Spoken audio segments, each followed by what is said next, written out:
Дали некако баксус или реален одраз на состојбите, Овчеполе лани однесе бота годинава сите 3 бода од Кочани.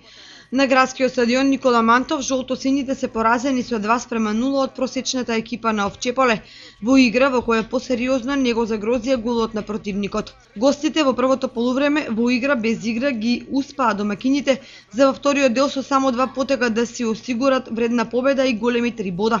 За соглавци не може да биде оправдување топлото време, бидејќи условите беа исти за двете екипи. Овчеполе победе во 68-та минута преку Тодоров, кој од 17 метри биеше силно и прецизно и го совлада Лазаров.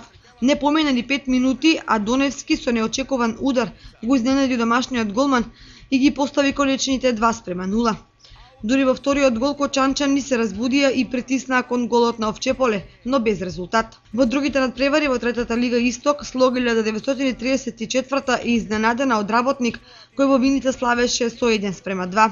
Каменица Саса претрпе неочекуван пораз од Беласица со 0:2. Карбинци беше преслушан од Брагалница Голак со 0:3. А Плачковица му ја наполни мрежата на Напредок Здравие со 8:0. Академија Пандев со 4:0. Во Штипје совлада екипата на Баби ја потврди доминацијата на гостите во првото коло од новото првенство. Во наредното коло Осогово гостува во Карбинци. Инаку, по разочарувачкиот пораз, тренерот Крсте Крстевци поднесе оставка.